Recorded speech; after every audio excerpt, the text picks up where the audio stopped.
Okay, it's just a test. Can you all hear me? Okay. For those that are having some audio problems, I'm not really sure what the deal is on your end, but I'm going to have to get started. So good evening, everyone. It's May 17th, and it's good to be with my friends again in another week. As always, I'd like to thank the Lupus Foundation of America, Georgia chapter with Terry Imad for all the organization and support, along with additional support from the Georgia Council for Lupus Education and Awareness, chaired by Chris Reed and supported also by another member, Representative Kim Schofield, and the Gold Research Project at Emory University. So what's new since last week? Well, we have 4.5 million cases globally with over 300,000 deaths. We have about 1.4 of those million cases here in the US, with 87,000 cases here. And again, to further put perspective as to how much is in the US, we truly are the epicenter of the world. We have more deaths in the US than total cases in China. But we're doing more tests. We've gone up to 10.6 million tests. And if you do that calculated per 1 million people in the population, that's about 32,285 tests per 1 million people. Russia has moved up to number 3 behind Spain in terms of total number of cases, and Georgia has 36,544 cases as of Friday and 1,548 deaths. We've done about 300,000 tests, and to put that in the perspective, comparing it apples to apples numbers, the US has a total rate of 32,200 tests per million. Georgia comes in below the national average at 28,432, although we're getting better. Showed this last week. A few weeks ago, we were touting numbers in the US that projected deaths around early August would be in the 70s. And last week, they were climbing up to projected numbers about 134,000 as things are opening up. But the predictions in the number of deaths continue to grow, and it's now more than 147,000 Americans will die from COVID by early August. And some people think that actually, if you project out with current rates, if there's no major movement, that the numbers will be closer to 200,000. 48 states have, I'm sorry, it should read, have partially reopened. Only Massachusetts and Connecticut have not, and I think Connecticut is starting to slowly open up beginning this week. So pretty much the majority of the US has slowly opened up. You may have heard about this new drug remdesivir, and we talked in the past about some positive study results. Pretty early, but encouraging nonetheless. It's better than anything that's been out there. And you might have heard about this term emergency use authorization. And back in early February, the Department of Health and Human Services, which is pretty much the branch of the government that deals with the medical service, its secretary declared a public health emergency for COVID, and as such, it can enact certain powers. And this emergency use authorization,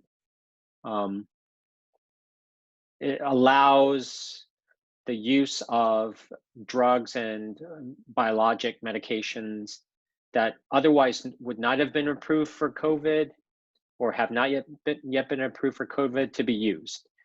And the medications have been granted the EUA for chloroquine and hydroxychloroquine. So people in the hospital can get access to them even though they're not formally approved by the FDA, and this was expanded on May 1st to remdesivir. And this will be interesting moving forward as new and other drugs, and perhaps even hydroxychloroquine, if there's other positive results that come down the pipe. How will we go about as a country deciding who gets what and how quickly and in what order. And right now, there doesn't seem to be much of a process. The emergency use authorization has been used in the past for the H1N1 influenza breakout in 2009. And at that time, the drug that was touted for early use or emergency use, Peramivir, was distributed by the CDC. But here at this time, Gilead is a company that produces the medication remdesivir, and they donated millions, 1.5 million doses of this to the government. But the government right now is distributing this drug through a third-party company. I think it's AmerisourceBergen, which really, bottom line is there doesn't seem to be a very coordinated effort, or at least a transparent one, as to who gets this drug, or which hospitals get it, and which ones don't. And it seems to be akin to winning the lottery, as one of the quotes from some of the people in the in Congress as to how this process is going, and that just really adds to kind of some of the anxiety and the overall sense that we need better coordination centrally. The total number of cases and deaths from coronavirus are here as in terms of the numbers in the US, and basically just further underscores what I mentioned earlier and last week, that the US leads in total number of cases worldwide and the total number of deaths. This is to give a sense of the fatality rate, or what % of people who get certain infections die. And you see a lot of other, but those smaller viral outbreaks in the past that were much more deadlier in terms of the rate. And you'll see COVID-19 here, and this is general flu, if you wanted to put it that way. And overall numbers are relatively small compared to these other outbreaks, which you have to remember that these other outbreaks were much smaller and obviously not as pervasive as the influenza virus that we all know very well, and the current COVID-19. And you could even look at this and say, well, that's still not a big deal in terms of the fact that only 2.2% of people with COVID-19 pass away. But relatively speaking, compared to the flu, which still has a significant impact, 0.02% is much smaller than 2.2%. And so I think this is where some of the confusion occurs, and some of the misinformation that's out there that kind of continues to put the current outbreak, similar to like maybe a severe case of the flu. It really is much more than that. And this is an interesting way to kind of put into perspective what COVID-19 has done. The death rates themselves, you have to be a bit careful, because how you attribute the deaths to COVID-19, how that information is gathered, where that is stored, and how easily and accurately that is pulled out and analyzed for those types of figures has to be put into context. And this is a very novel way, I think, and a very simple way, actually, of kind of putting into perspective how much greater this COVID pandemic is compared to your regular flu. And what you'll see here is, and this is for Massachusetts, but you can easily do it with Georgia and other states, and it's very similar, or the entire US. What you have in this gray line is sort of background rate of deaths per year in the past several years before the COVID-19 pandemic. And so you're mixing in here a lot of things, other causes of death, accidents, and the regular flu virus. What you see here, since the cause of the start of the COVID-19 pandemic, is that total deaths has risen dramatically. And you can see what normally are very small little bumps. And, there's seasonal variations for causes of death for a lot of things. Accidents and swimming and things like that happen more from in the summertime. And so you get a sense with the flu virus and all having its major winter impact and all of that, it doesn't do much in the background to really dramatically change this curve. But the deaths have gone dramatically higher since the advent of COVID. And you can also attribute that to heart attacks and strokes and other things for people who both had COVID infections and may not have come into the hospital because they were avoiding it due to the COVID pandemic. So, this virus has really impacted people's health broadly, both directly and indirectly, and has had a very dramatic effect in terms of the overall number of deaths. And deaths you can accurately track in general in terms of the entire country. So that was kind of interesting. Here is a New York Times map of coronavirus cases in the US, and you can see that cases continue to rise in Arizona, Arkansas, and South Dakota. They've been pretty much stable in 29 states, and they've been decreasing in 21 states, including Georgia that you'll see here, and I'll talk about that more in a second. Again, you have to put these numbers into perspective as well. Overall number decrease is good, but you have to know what's happening locally. And even though the national rate is decreasing, hotspots remain, and you can see the top 5 surge areas as of last week that are occurring. And you can see in the map, the dark areas are continue to be parts of the country that really have higher than average, very worrisome numbers of cases in terms of its increase.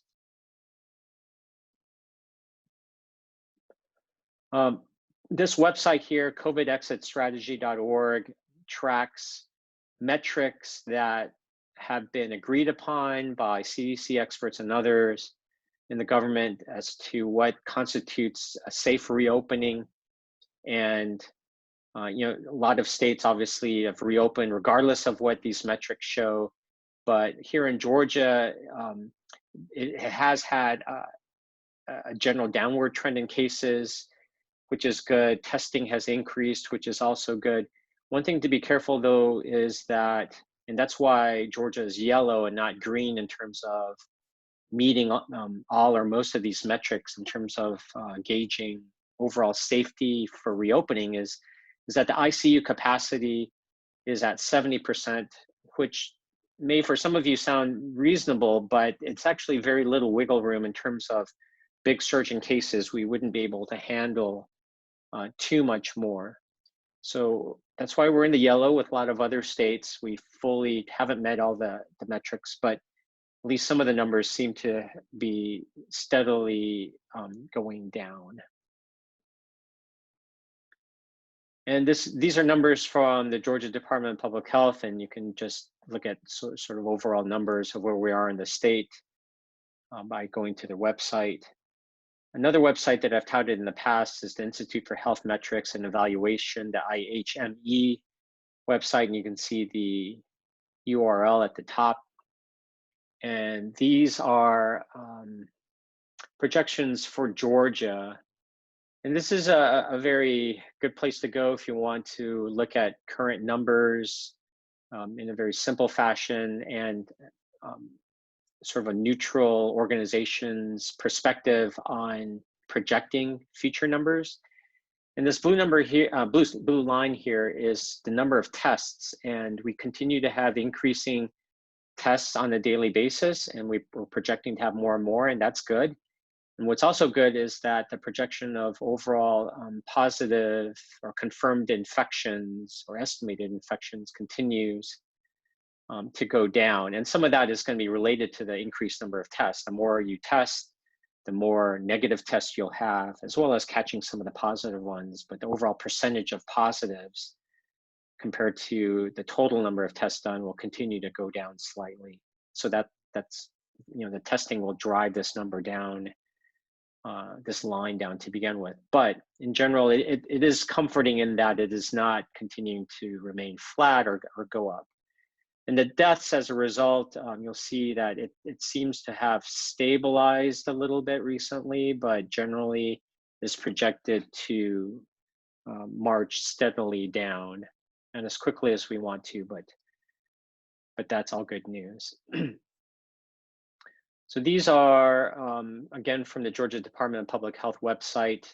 These are cases over time, which are flattened out and seems to be kind of on the start of a downward trend. And the governor's office is projecting a steeper drop here than a steeper rate of drop than what other people are kind of predicting. And the deaths you'll see here from the governor's office projections is being flat and maybe starting to come down a little bit. And again, the steeper drop here. What is true though is that in Metro Atlanta, things are generally, if you look at all of Metro Atlanta, seem to be more positive than negative. The total number of COVID infections are this top line here, and they continue to trend downward. The ICU admissions for COVID intensive care is starting to trend down equally. But remember, when you look over here, Atlanta, we are going to have the most numbers in the state purely by the sense that we have the largest number of people in the state and the highest concentration of people. So it's not too surprising that red and the darker blues, meaning higher number of cases, that you're going to see the red and the darker blues around the Atlanta metropolitan area. But you do see some darker shades of blue continuing to persist in Southwest Atlanta and Dougherty County over here in the Savannah area and out here. So we still have areas throughout the state that continue to be heavily burdened. And the way to compare apples to apples in terms of different concentrations of populations, urban versus rural, is looking at areas of cases per 100,000 people. And when you do that, you'll see that Atlanta has a moderate shade of blue, but you have very red areas and multiple red areas that continue to persist in Southwest Georgia. You see a hot spot here that popped up recently, and other areas of the state, rural areas of the state, that continue to have a high proportion of cases. So again, no surprise that the Atlanta metropolitan area will have the highest number of cases, Fulton, DeKalb, Gwinnett, Cobb, but keep in mind that the concentrations and the burden continue to be high in other areas. So this is what my colleague Carlos Del Rio, which I took a lot of these other slides from, he posed this question: where does Sunday take place twice in a week, and May 2nd come before April 26th? It doesn't make sense, right? Well, and it happened in the governor's office when they took over the Georgia Department of Public Health reporting, and they broke a few stories in terms of the how the governor's office seemed to just be putting numbers and figures up where it wasn't really clear how they were coming up with those cases. And this is one egregious example that was brought up to AJC and they reported. And you see here that going left to right, it looks like a very nice downward trend, and all the different numbers within, the different colors within each group represent different counties. And so you see across all counties, it seems sort of like a general trend downward. But if you look carefully at the dates are not in chronological order. So you go from April 28th to April 27th to the 29th. So when you do put them into order, I think overall, you do see a general trend downward, but you're going to see some spikes here and there. And I don't think this would have been anything I would have tried to hide politically. I mean, I think everybody would expect that nothing goes down smoothly, but yet, you're going to have to be careful when you look at Department of Public Health figures and numbers because of these types of issues that hopefully, as we keep bringing them up, they won't be as liberal in trying to get away with some of this. This comes from the New York Times interactive website, and it looks at Georgia and the total number of cases over time here. It continues to go up, obviously, but you can see the figures here are starting to flatten out, or the projections. And actually, they're not projections; they're figures of recent time leading up to that particular date. But anyway, the most recent sort of figure here, you can see that the line is starting to come down, which is good. And you can see here in this map of the per capita cases, like cases per 100,000, like I mentioned in a couple of slides ago, apples to apples way of looking at different counties and how they continue to be really concentrated in Southwest Georgia and other parts of rural Georgia. Now, if you look at cases doubling, I mean, these are counties where literally they double in a matter of a week. And you'll see that there are continued hotspots. And I think this is one way of defining a hotspot, like really quick lighting up of the graph in terms of the number of cases here, defined as doubling. So Clinch County here, all the way in the south, is the biggest hotspot that we have in Georgia. But again, you can see the other dark orange areas. Now, we also talked about the disparities that we're seeing nationally, as well as here in Georgia, and where the cases are and in whom the cases afflict. We talked about how the Hispanic population, especially in the poultry industry and certain parts of rural Georgia, are being hit very hard and driving those numbers.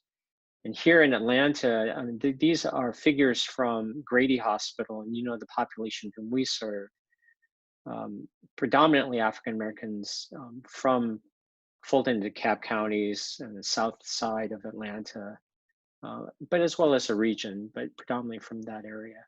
You can see the COVID-19 positive cases in general have not flattened out, and they continue to slowly go up in Grady. You can see the top line here is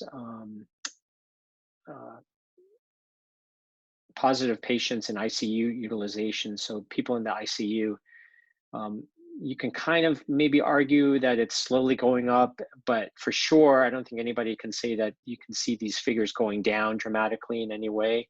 If anything, that they're flat or maybe still trending upwards a bit. So this is just to underscore the point that you can have very generalized figures, Georgia, US, but you always have to take it back to the community that you live in and interact with, and that really means the most to you. So I could care less if the overall Georgia numbers are going down if the community where I live in is continuing to go up, and the risk as a result becomes even higher for me as an individual. And it's these disparities and the reasons for them that we will continue to research and figure out the best that we can. The Georgia COVID testing, we talked about how Georgia is below average. We ranked number 30 among the states in total number of testing. We want to get to the point where we're doing about 10,000 tests per day, but we're getting better, and that's the good news, even though we're still below average. And about 13% of these tests are positive, and we're hoping to get under 10%.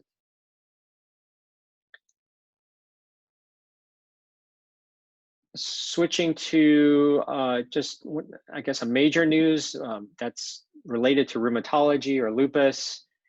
You might have heard about this multi-system inflammatory disorder in children and adolescents, kind of akin to a condition that we treat as rheumatologists called Kawasaki's disease. It's more common in kids, and that's why the pediatric rheumatologists deal with it a bit more, but we do see some adults and some adolescents as adult rheumatologists that have it as well.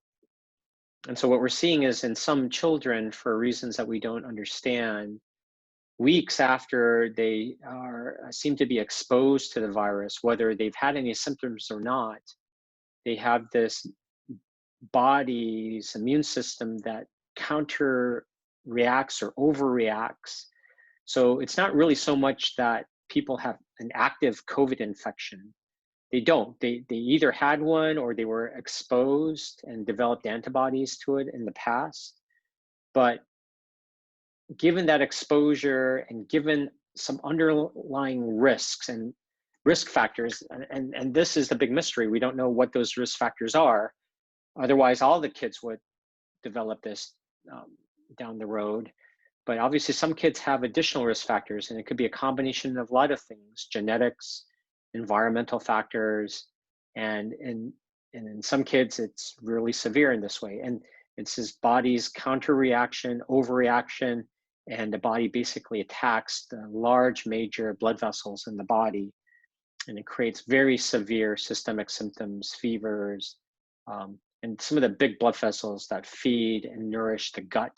And the gut requires a lot of blood flow, not only to feed the muscles and the nerves in this very large tract, but that's what the body absorbs food and nutrients into, the blood vessels, so that it can be carried to other parts of the body where it needs it. And so when you start clamping down on large blood vessels, certainly the gut is one of the areas that seem to get affected. And so that's why one of the symptoms for many of these patients are abdominal pain, along with as a result of very severe systemic inflammation, fevers, fatigue, weight loss, and they can get some inflammation or discomfort of the eyes. And you may be picking out some common themes here from what you all are very accustomed to thinking about and hearing about. And this concept of being predisposed for an immune reaction or overreaction by a combination of factors which are not entirely clear or may be different for different people, of which include genetics, environmental factors, maybe hormonal factors. And these are somewhat universal themes for these autoimmune, autoinflammatory conditions like lupus, like Kawasaki's, like this multi-system inflammatory disorder. And so this overlap is extremely intriguing, and I think it affords us an opportunity to learn so much more about the immune system as well. Lupus is different from COVID and different from this multi-system inflammatory disorder in kids in many ways, but in a lot of other ways, there's some similarities too. So hopefully we can learn from that.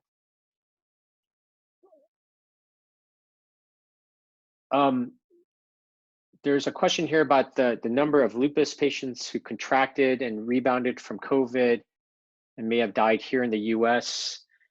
There's that international registry, the Global Rheumatology Alliance, that has a registry that is trying to collect these cases. They are starting to have enough to report things by country, and I think that will be partially helpful. And I am letting you know that we're getting closer on our side in developing a survey specifically for the residents in Georgia with lupus and other rheumatologic disorders for you to participate directly in. I've mentioned this before. It's taken a little bit longer for us to develop it as well as we could. And I think it'll be about a couple weeks before we can have it out. So Terry, I haven't had a chance to update you yet, but that'll come out shortly. And I hope that you all can contribute to that so that we can know figures not only in the US, but in our community where we can understand that better.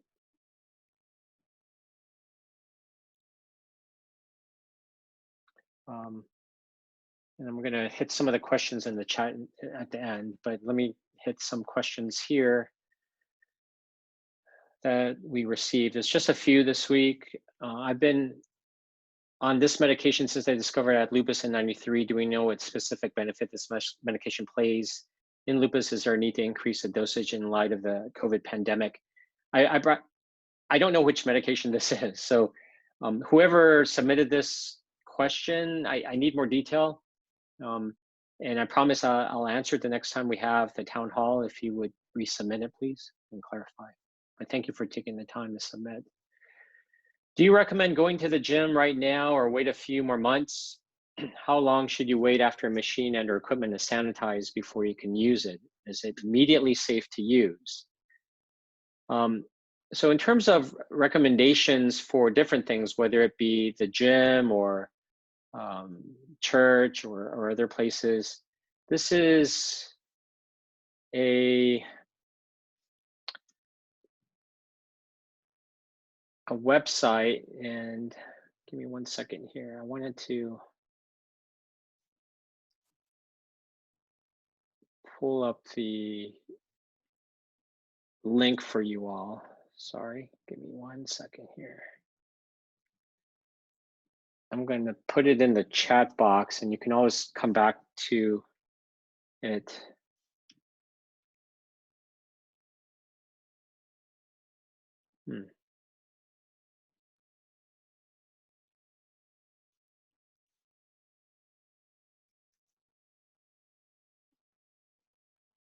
Give me 1 second. I'm still with you guys. Okay, so I put it up. There's a website for a nice article, and there's other articles like this out there, but it's in Business Insider of all places, but it's a very easy to read article about different environments and the risk levels of everyday activities, like the gym and things like that. And so here's what they wrote simply for gym. It's in the medium to high risk category. So they have high, medium, and low. So it's not an activity that they deem on the lower range, if you will. And if you go, you should wear masks whenever possible, and the equipment should be sanitized before and after use, and then social distancing should be enforced rigorously. So I'll go back to that question about sanitizing in a second, but when it comes down to questions of, do you recommend doing this? Should I do this or that? It'll be impossible to say generally for any activity in a very general fashion that you can or should or you should not do this or that. We live in a time where unfortunately those answers will never exist, because number one, how you determine risk, it varies, and people's perception or tolerance of risk also varies. And so what you really need to do is understand, generally speaking, and it won't be so granular, like this is 20% safe or 25% safe, but you in your mind need to have a large categories of things that are on the safer side, and I'm not saying safe completely, versus those that are not on the safer side. And I'm not saying these are absolutely 100% dangerous, but they are closer to that end rather than the safer side. And with that information, you have to then decide how important is this activity. And this is a very subjective process. Going to the gym for one person may be the last thing in the world that they want to do. And they want to exercise, but maybe they have some difficulty. They can do things in other ways. Their neighborhood is such that they can go out for walks, and their physical condition is such that they are able to do other things. Whereas someone who can't go outside, they have a gym in their building, Um, and a couple of the equipment in the gym is so that they are able to do it given their disabilities, and they're mentally just really committed to being a gym rat. I personally hate the gym. I like to run, and if I couldn't run, I would just be very mentally worn out. So these are all things that vary across different people, and so clearly after so many weeks of being at home and wanting to re-energize and get healthy, gym for some people is going to be more important than others. And at that point, if it is really important, that's when you have to then understand the relative risks, and then that should guide how strictly you need to adhere to things. um, well, actually, you need to be strict with them in general, but really how people around you get a sense of how strict they are in adhering to their personal guidance, the masks and the sanitation. And so I think here the gym is a closed work area, if you will. Um, Air circulation will differ. You tend to be closer to other people, and how can they move equipment around in a limited amount of space? You're going to have to consider how involved is this gym? Have they really convinced you in terms of the placement of equipment? Are the people around you going to listen to that? Is there a way that you can approach them? Do you feel comfortable in approaching people that are not adhering to social distancing, or are there going to be employees equipped to advocate for you that you can go and say this person is not doing what they should be, and are they empowered to stick up for you? And so I think this is where they're putting out sort of the general guidance that this article is not saying that gyms are okay or not okay. Nobody can say that. But what it's saying is that gyms are on the higher end of the risk. And so therefore you need to be really, really cautious about the issues and make sure that you're more careful about these things compared to other environments. And so read about that article.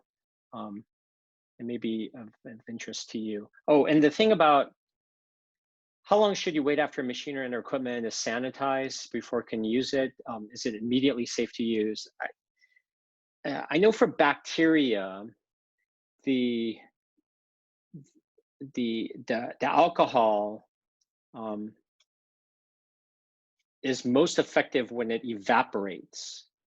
So that's why you need hand sanitizers to be about 70–80% alcohol, and not 100%. Actually, 100% doesn't give you that much more benefit over 70–80%, and that seems to be sort of the sweet spot.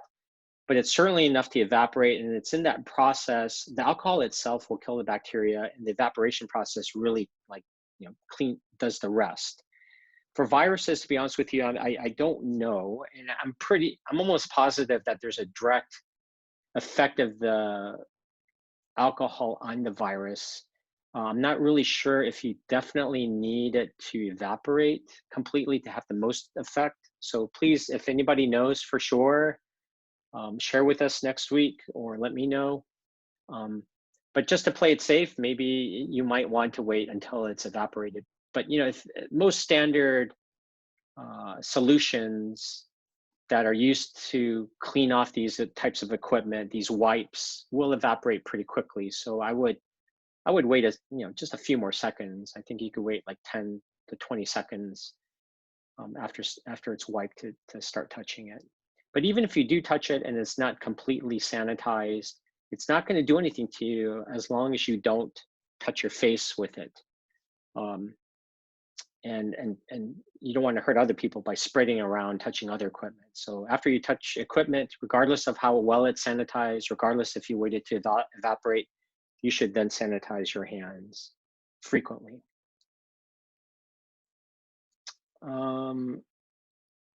I just wanted to share this really quickly since we were on the topic of exercise. This is a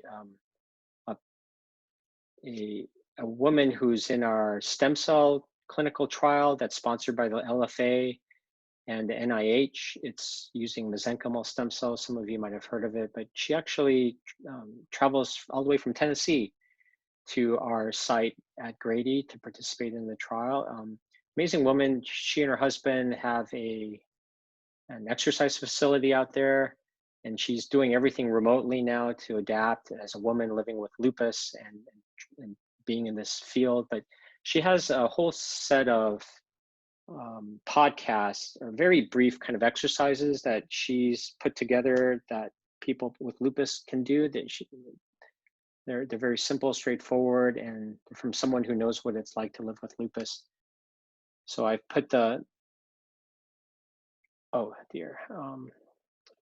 I'm just realizing that I didn't send the link to everybody. I sent it to a private message. So this is the first link to that website.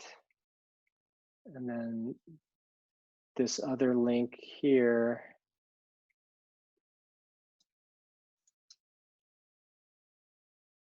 is for the podcast. And this link is for Spotify, but I'm pretty sure she told me that it's on, you know, other venues, and you guys know better than I do how to get there, but look her up. Okay, where do we go for honest numbers about COVID? The AJC just published an article saying that the number have been reported wrong 3 times on the past 2 weeks. And yes, I've alluded to that several times. I would go to some reputable places, and you know, these aren't the only ones.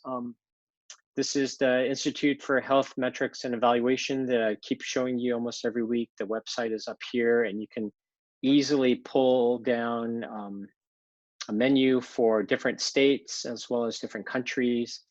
And it's very easy to read, simple figures and numbers.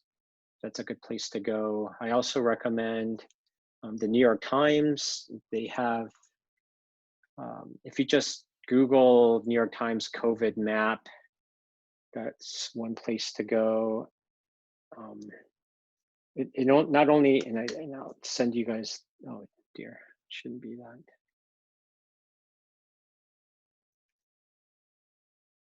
The New York Times site, and I sent out the link in the chat box, doesn't just give you this overall map. You can drill down to deaths per capita by hotspots, by different states, clusters, and it's a pretty easy to navigate spot. So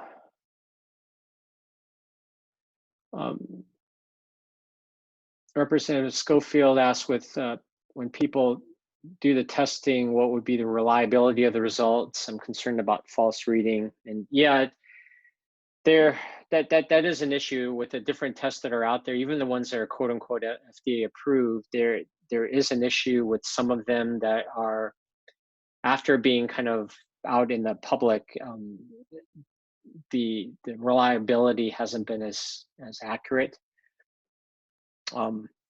And I think that's what's going to happen early on, is just that you hope the ones that get through the process to get approved are reasonably accurate. Know that any test, and you all know better than most people in the country about testing and what they mean, and you know, living with lupus, that these measurements, you have to understand trends and you have to understand the method, and sometimes one test can be done not only by different vendors but in different ways. So we will get through the process, I think. I mean, right now we're still in the Wild West to a certain extent, where we have different testing. Most of them are going to be fairly reliable. I talked about last time how you may want to get more than one test if you have a strong suspicion one way or the other. If you really think that you got directly exposed to someone who coughed in your face, who was known positive to be COVID, you're starting to have symptoms a week or two afterwards, you have a negative test, I mean, you should still isolate yourself anyway, but you may want to do that test again, or maybe a third time. And some of these tests will eventually become positive because of this reliability issue. But I think over time that these things will become more refined, and we'll have a better idea of the reliability. And Representative Schofield talks about how painful it was to get these nasal passages swabbed.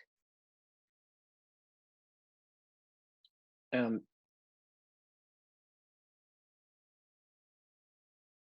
it, and given how painful it is to do a good swab, that is part of the reliability of these tests. You have to be able to get a good sample, which means really going back in there, and it's not pleasant, as was mentioned. And so if there are going to be tests where people do it at home, that's going to be the issue. It's some people will not be willing to go that high to get a reliable sample. And so I don't think that'll be good. And as far as I know, that's at-home testing to that degree where people swab themselves is not something that is going to be on the rollout anytime soon. Obviously, down the road, we're going to need something cheap and quick that can be done very easily, and at home is ideal situation. But with the PCR tests, which really require pieces of the virus, the RNA, and the virus is going to live most in the nasopharyngeal passages, deep in the sinuses or back in the throat, and you need to get a swab from there. I really don't think that at-home testing is going to be in the works for the near future. The nursing homes continue to be the biggest hotspots. More than half the cases come out of the nursing homes, and we've mentioned this in weeks past, but I'll continue to underscore it here and make a good point about that. Don't forget that nursing homes, assisted living, senior centers continue to drive a large number of the cases in Georgia as well as across the country.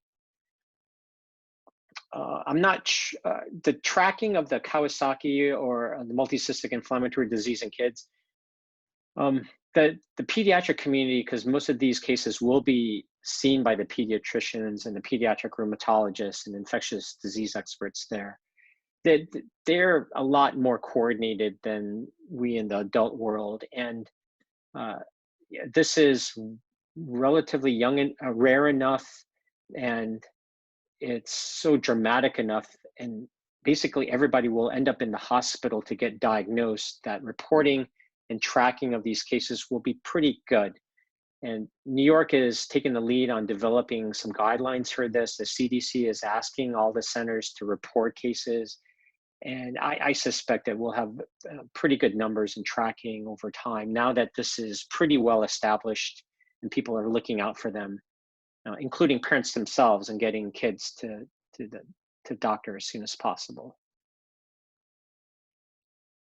Yes, the death certificates are not being properly recorded for COVID, if that's what you're mentioning. But if you were on earlier, I mentioned a slide, or showed a slide about how one group is just looking at overall deaths. And if you just look at overall deaths during the COVID-19 period, it's gone up dramatically high. So we know the impact of COVID compared to the period of time, long periods of time before COVID, even when the background death rates of flu and seasonal flu were active and killing a lot of people, and continue to kill a lot of people. Adding COVID on top of that really brought that line up.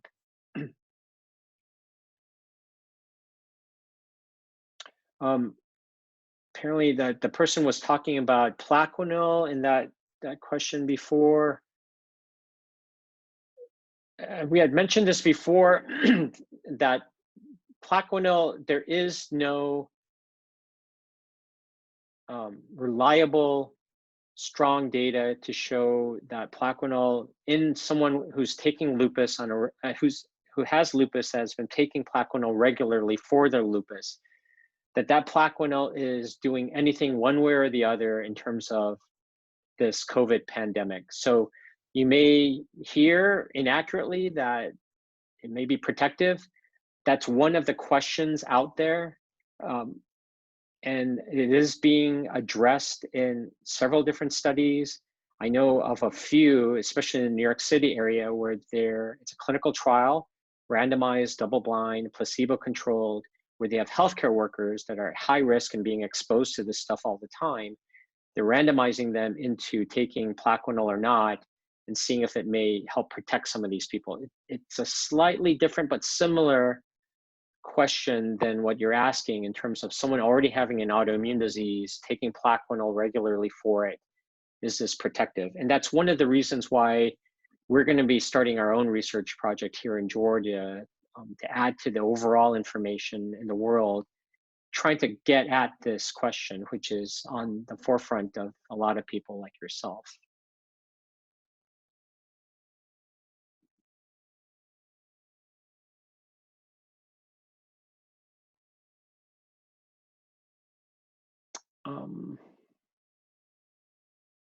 Is there any research with the factors in the blood from people with lupus, since you have an overabundance of certain immune cells? And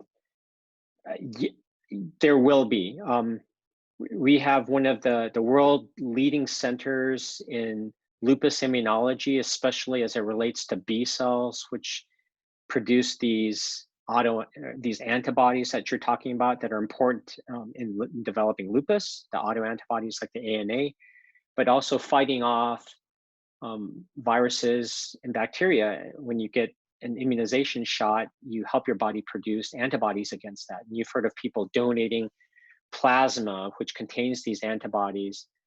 These people that have developed COVID infection have recovered from it and presumably have a large number of these antibodies to COVID, and using that and putting it into other people, this convalescent plasma, and seeing if that's helping. That's another clinical trial. So yes, we desperately want to better understand how people with lupus are living in this environment, dealing with COVID, both socially, psychologically, economically, politically, as well as biologically and immunologically.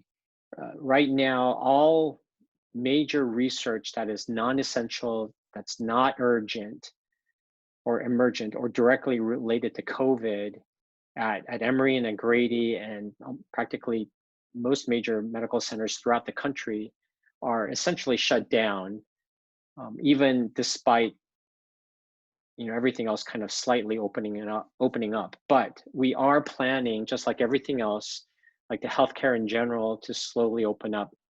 So we do hope to restart lupus research activities, and I'm almost positive that you're going to hear calls from me and others to really be on the front lines with us, and hope that you are willing to continue to be as generous as many of you have been in the past, to continue to participate in the research that will advance our knowledge, not only of COVID and immunology, but lupus in light of COVID, so that we could advance the world in terms of understanding the COVID infection, but also how we can learn from this opportunity, if you will, even though it's a dark opportunity.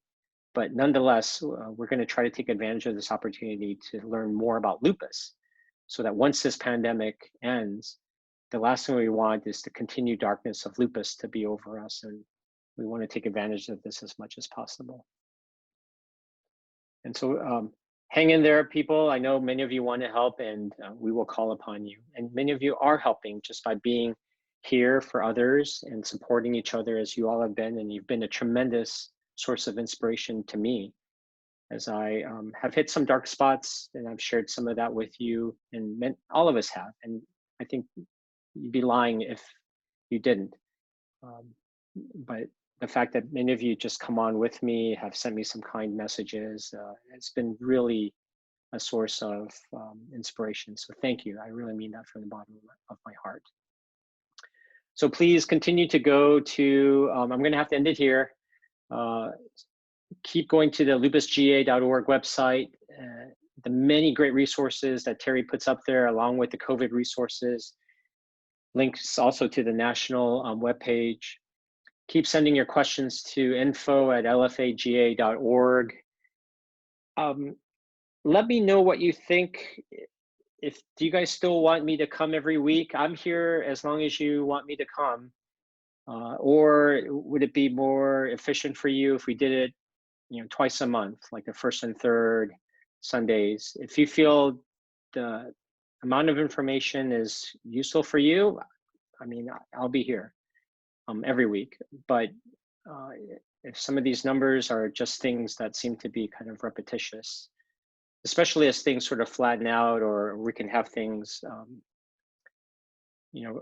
updated less frequently, just please feel free to share that as well. So I'll end with this in Mike Likovich cartoon. Wow, our cases dropping in Georgia. No, the monkey fell off his ladder, and poor Georgia Georgia Department of Public Health rather is portrayed as just a monkey and then a ladder who just fell, and now the figure's going down. Okay, thank you all for this and for joining me and for your time on this Sunday evening, and hope you have a very safe and healthy and pleasant week. Talk to you and see you soon.